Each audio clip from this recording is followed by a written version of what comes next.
Sambo pasang badan, pengacara Brigadir J minta pihak terlibat pembunuhan berencana tetap diproses. Ya, bagi saya memang sifat JC harus begini. Dia harus mengungkapkan dengan jelas dan terang-benderang agar status dia tidak hilang. Ini memang kewajiban dan sekaligus memang selayaknya begini, dan ini menjadikan manfaat bagi pengadilan ini untuk mengungkapkan sebuah peristiwa pembunuhan berencana ini.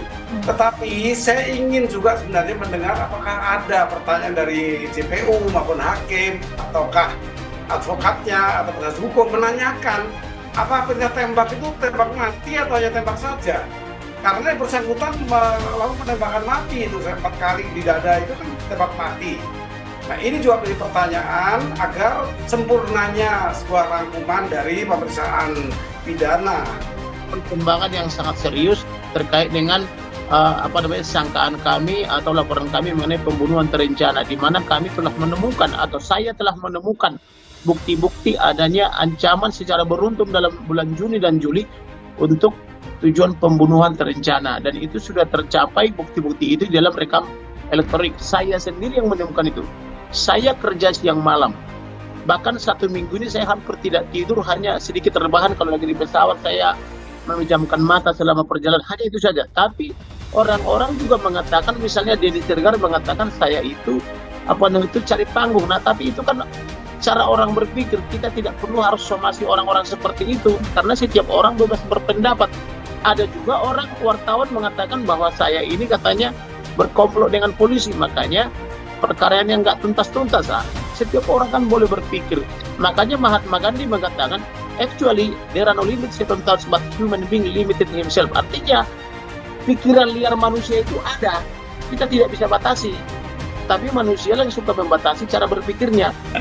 Saya kira ada beberapa fakta baru yang seperti Martin katakan tadi, menguatkan unsur perencanaannya sebenarnya, ya, unsur perencanaan dari pembunuhan itu. Umpamanya apa? Umpamanya ada tadi saya dengar ada keluhan FS juga kepada Richard, ya, yang menyatakan bahwa dia sangat tersinggung pada perilaku J umpamanya, ya. Bahkan dia bilang FS bilang J harus mati. Nah, itu menurut saya ungkapan itu sudah menggambarkan ada keinginan gitu, ya, ada keinginan untuk membunuh Joshua, korban Joshua itu. Nah, artinya ketika timbul keinginan kan masih ada waktu. Nah, itulah yang kemudian bisa dikualifikasi sebagai perencanaan, ya. Keinginan dengan waktu mempersiapkan dan kemudian dengan waktu eksekusinya. Nah, itulah waktu-waktu yang kemudian bisa dikualifikasi sebagai perencanaan.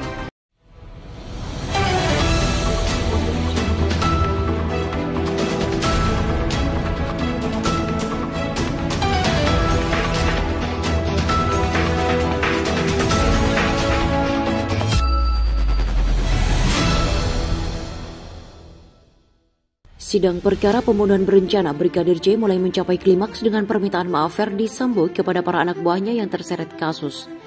Dalam permohonan maaf itu, Ferdy Sambo menyatakan dirinya siap bertanggung jawab atas skenario yang dibuat untuk menutupi kasus kematian Nofriansah Yosua Huta Barat atau Brigadir J, dan menyatakan para anak buahnya tidak bersalah.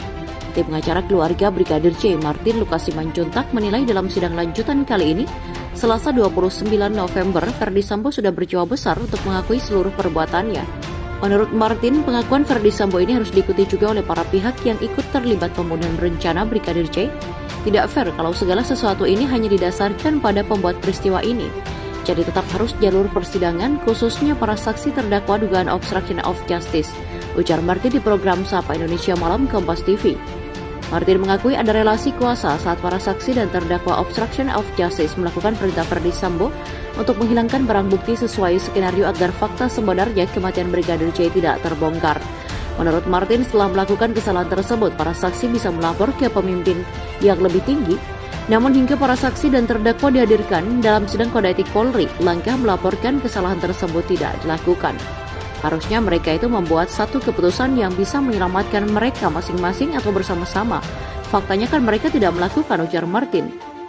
Di kesempatan yang sama, pakar hukum pidana Jamin Ginting menilai peran mantan Kasat Reskrim Polres Metro Jakarta Selatan, AKBP Ridwan Soplanit yang dihadirkan sebagai saksi sangat penting dalam mengungkapkan kasus kematian Brigadir J di awal.